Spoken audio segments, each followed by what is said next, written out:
Às vezes, nossa, gente, comunicação é tudo. Às vezes, a gente tem certeza que a gente falou alguma coisa ou que a gente se comunicou de uma forma porque na nossa cabeça fez todo sentido. E aí, a gente ouve alguém falando, então, eu acho que eu não entendi muito bem isso aqui não. Eu terminei, né, o capítulo 1 do meu livro de revisar e agora eu estou no capítulo 2. O livro, ele é narrado por dois personagens, que é a Elin e o Caden. Eles são irmãos. A Elin é uma bruxa sem coração que cresceu no mundo mortal e o Caden, ele é o príncipe herdeiro do Reino do Sol e ele tá ali performando quem ele é porque ele precisa passar a imagem de herdeiro, mas tem um monte de coisa acontecendo nos bastidores que ele tá tipo assim, mano, isso aqui vai dar muito ruim. Isso aqui vai dar muito ruim. Então, na frente de todo mundo, ele tá assim, ai, boaça. Com um grupinho dele tá assim, cara, fudeu real, fudeu. E aí, na minha cabeça, eu tinha passado essa mensagem muito clara no capítulo 2, que o capítulo 1 é narrado pela Elin e o capítulo 2 é narrado pelo Caden. Então, é a apresentação de dois personagens, é como se fossem dois capítulos 1 na história, né? Porque o meu ponto principal do livro 1 é uma duologia, né? No livro 1, eu tô focando muito na relação entre irmãos, de como existe esse amor fraternal, ou como esse amor fraternal pode ser construído, ou realmente é possível amar alguém que você cresceu, que cresceu longe de você sua vida inteira, e ali em algum momento vocês precisam, nossa, que legal, eu tenho um irmão, e agora, o que eu faço? Eu gosto muito dessa dinâmica porque o Caden é sensível. O Caden, ele é um raiozinho de sol. E a Elin é uma bruxona que ela tá tipo assim, mano, se você ciscar no meu caminho, eu piso em você e vou embora. Então é melhor você nem, entendeu? Nem olhar na minha direção, que eu não tô com paciência. E o Caden tipo assim, ai, amorzinho, amor. Porque apesar do Caden performar essa visão de príncipe, né? Eu sou o príncipe herdeiro. No fundo, ele é muito amorzinho. Ele não. A performance dele não é necessariamente sobre a personalidade dele. É sobre a confiança daquilo que ele tá passando. Ou seja, a personalidade dele é até meio parecida. O Caden, ele é arrogante na frente de todo mundo. Na frente de todo mundo ele tá assim, eu sou muito arrogante, eu tenho certeza do meu lugar. E aí, quando ele tá com um círculo mais íntimo dele, a arrogância dele, ao invés de ser sobre eu sei qual é o meu lugar no mundo e eu sou aqui o príncipe e vocês vão ter que me engolir, vai pra um lugar mais de tipo, eu tenho vocês e com a gente aqui, ó, ninguém, entendeu? Fechado, ninguém chega perto.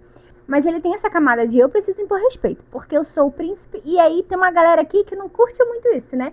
Então, assim, ninguém vai me tirar do trono. E aí a Thaísa virou pra mim, ela falou assim, no comentário sobre o capítulo 2. O leitor entende que o Caden está performando um papel, mas não entende completamente por que essa performance é necessária. Aí ela falou assim também, né? É porque os comentários da Thaísa, eles são do tamanho de um capítulo em si.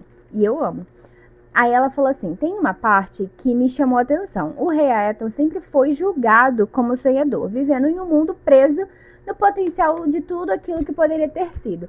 Porque dentro da minha história tem 7 arcanos, né? São 7 deuses caídos. Eles não têm mais o corpo físico deles. Os personagens conseguem rezar, conseguem conversar com esses arcanos. Quando os arcanos deixam, quando eles falam assim, não, tá bom, vou te ouvir aqui 2 segundos. Mas eles não conseguem mais conjurar um corpo físico, porque o corpo físico deles foi preso no passado para diminuir um pouco o poder deles, porque os arcanos também não eram lá muito bons.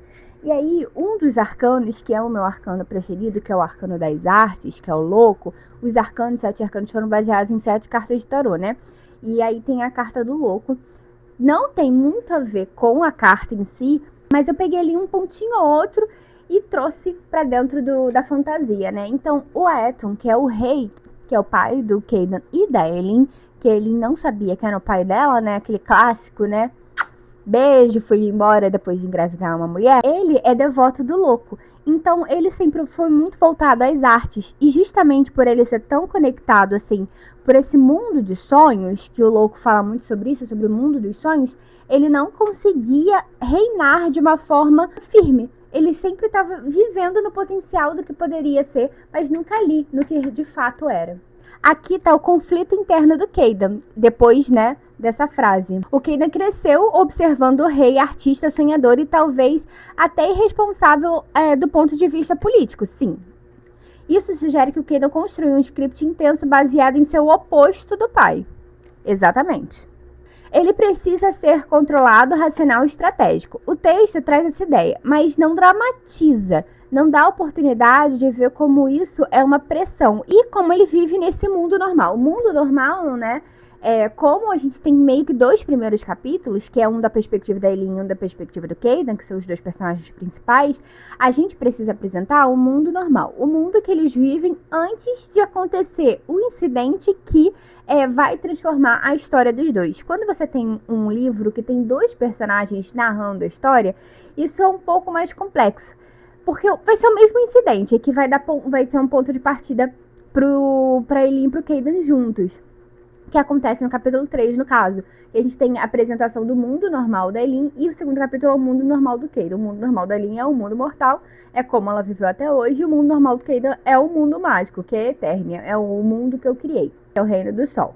Na realidade, a Eternia é o país inteiro, né? O Reino do Sol é Elio, que é o país, né, do Sol. Apesar de, na minha cabeça, eu ter certeza que eu demonstrei como existe esse conflito interno, como o Kaidan tem essa performance de eu sempre tenho um sorriso no rosto, mas você não vai se meter comigo porque eu não sou o meu pai, eu sei como, entendeu? Eu sei como te colocar no teu lugar, e meu pai não sabia fazer isso. Na minha cabeça eu tinha passado isso muito bem, mas pelo jeito não. Então eu vou dar uma relida nesse capítulo, no capítulo 2 da história, e entender o que eu posso trazer, como eu posso dramatizar. Pelo que eu entendi, falta um pouco disso, né? Um pouco desse conflito da dramatização do porquê o Kaidan é assim e mostrar para o leitor, né? Apresentar para o leitor a personalidade do Kaidan e o conflito da personalidade do Kaidan, né? Porque as partes mais interessantes da história, elas se dão dentro de um conflito. Às vezes, conflito é interno, às vezes, conflito é do personagem com o próprio personagem, do que o personagem quer fazer e do que o personagem sente, por exemplo. E às vezes, conflito é externo. Nesse caso, é um conflito interno que eu tenho que dar uma melhorada. Então, bora lá. Então, né, vamos lá para as minhas considerações depois que eu fiz as alterações. Eu não terminei o capítulo 2 inteiro. Eu acho muito interessante, porque eu já falei isso, né? Eu abri o looping, as alterações na primeira cena do capítulo 2, que é uma cena já bem grande, e aí tem uma segunda cena. Só tem 2 capítulos, só tem 2 cenas no capítulo 2. E a segunda cena também precisa de umas alterações aqui. E aí eu tô pensando, eu já tenho aqui uma estrutura mais ou menos do que eu quero mudar, mas eu vou sentar amanhã e vou fazer. Eu vou deixar esse looping aberto na minha cabeça pra eu fazer amanhã. O que eu acho interessante, né? Uma das coisas, um dos pontos principais pra mim, pra essa história, é que eu queria que fosse muito claro a diferença entre o Kaidan e Elin. Porque o ponto principal da história, pra mim, Becca, né, depois que você lê a história, obviamente cada pessoa vai ter uma interpretação e um ponto que ela vai achar mais interessante ou não, dependendo da visão de mundo dela, porque uma história é basicamente isso, a sua visão de mundo sobre o livro, né, a arte. Pode sim ter a ver com o artista, mas ela tem muito mais a ver com a pessoa, como a forma como a pessoa interpreta essa arte. Para além disso, né, para além disso que não tem nada a ver com o que eu tava falando, o que eu queria é que existisse esse contraste muito claro. Esse contraste, ele é até um pouco caricato, de Elin não sente nada, Kaidan sente tudo. E a partir disso, nesses 2 polos, eles são tão opostos que eles se juntam. Tem uma lei, né, que é do Kabbalion, que é uma das 7 leis universais, que ela fala, né, tudo que tá em cima é como que tá embaixo. Eles são iguais. Por isso que todo mundo fala que o contrário do amor não é o ódio. Porque o ódio e o amor, eles são tão opostos que eles estão juntos. O contrário do amor é a indiferença. E eu concordo muito com isso, né? Na indiferença não existe nem o amor, nem o ódio. Não existe nenhum dos 2 polos. E aí, o que eu acho interessante? O que eu acho uma conclusão legal pra gente trazer, pra eu trazer aqui, né, dessa revisão. Descendente do Sol é um livro que eu tive a ideia desse livro 5 anos atrás. Eu comecei a escrever, desisti de mim, porque eu desisti da minha escrita e automaticamente eu desisti de mim como escritora. E mais ou menos 1 ano atrás, eu peguei ele pra terminar. Eu tinha tipo uns 70% escrito. peguei, terminei a história, fiz a primeira revisão da história. Eu mudei muita coisa nessa primeira revisão. Gostei bastante. Aí fiz mais uma revisão. Aí foi uma revisão um pouco mais técnica. E eu lancei esse livro. Agora, eu coloquei ele numa revisão crítica para eu ter uma opinião profissional do que eu preciso mudar, né? Do que eu preciso melhorar dentro da história. Esse livro é um livro que eu tô escrevendo com muito carinho, porque, pra mim, ele é a concepção de tudo que eu acredito. E talvez, quando ele for pro mundo, ele vai significar muito provavelmente outra coisa para outras pessoas que leem. Para algumas pessoas, talvez eles nem vão entender o que tá aqui, ó, subentendido, o que tá aqui entre linhas de Descendente do Sol. Mas para mim, Descendente do Sol é justamente isso. É entender o equilíbrio entre o Sol e a Lua, entre a bruxa e o filho do Sol, entre o Caidan e a Elin, entre não sentir nada e sentir tudo.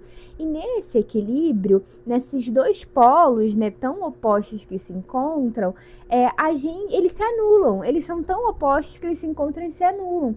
Então, assim, entender qual é o nosso equilíbrio, entender que sentir muito é viver em um aspecto da sua vida em que você não consegue amadurecer, porque a partir do momento que você está sentindo muito provavelmente você não está conseguindo lidar com aquela frustração, com aqueles sentimentos inteiros. Então, existe uma grande possibilidade de, por não estar conseguindo lidar com aqueles sentimentos, quem não consegue lidar com sentimentos de crianças ainda não têm o repertório, não têm amadurecimento, não são maduras o suficiente para lidar com as sensações delas. Então, elas vivem nesse extremo, né? Por outro lado, se negar todo e qualquer sentimento e viver em um mundo de isolamento, não é resposta, só vai fazer com que você se perca de quem você é. Então, a minha relação, né, a relação entre esses dois personagens principais, é muito sobre o entendimento de quem eu sou e como eu vou lidar com o outro a partir de quem eu sou. Isso que eu quero trazer com Caidan e com a Elin. Obviamente, tem o relacionamento amoroso da Elin, tem o relacionamento amoroso do Caidan, tem a relação Caidan e Elin como irmãos, mas na minha concepção, quando eu imaginei o Caidan e a Elin, eu imaginei eles como Yin e Yang. Na realidade, né, eu tenho um universo inteiro sobre Sol e Lua, sobre vida e morte e Yang. Eu tenho essas três histórias. Elas acontecem ali no mesmo universo mágico. Descendente do Sol é uma dessas histórias, mas eu tenho outras duas que elas estão ali no mesmo universo mágico, mas elas acontecem em outros países dentro desse universo. E todas elas têm o mesmo princípio, que é o princípio do meu universo mágico, que é Yin e Yang. Existe Yin e Yang, e tudo que tem dentro de Yin tem um pouco de Yang, dentro de Yang tem um pouco de Yin, porque eles juntos formam o equilíbrio. Essa é a premissa dos meus mundos mágicos, né? Todos eles têm isso porque é isso que eu acredito na minha vida. Eu acredito que o equilíbrio é você ter um pouco, toda bondade tem um pouco de maldade, toda felicidade tem um pouco de tristeza, todo amor tem um pouco de ódio. Entender que um não anula o outro e nossos sentimentos, eles são assim. Tá tudo bem sentir inveja, sentir raiva, sentir ódio, porque esses sentimentos, eles são válidos. O que não dá é pra gente viver nesses sentimentos, né? A gente entende o sentimento, acolhe o sentimento e tenta ver o que a gente vai fazer com aquele sentimento ali. E a relação, né, Elin e Caidan, pra mim, é a síntese disso.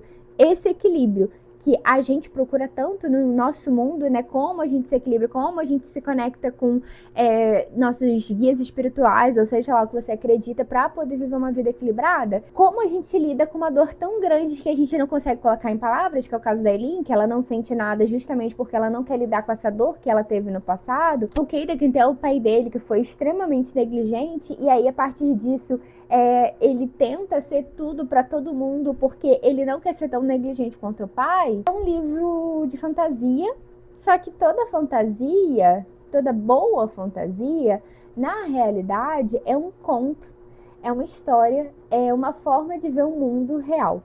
E isso que eu quero muito trazer com Descendente do Sol.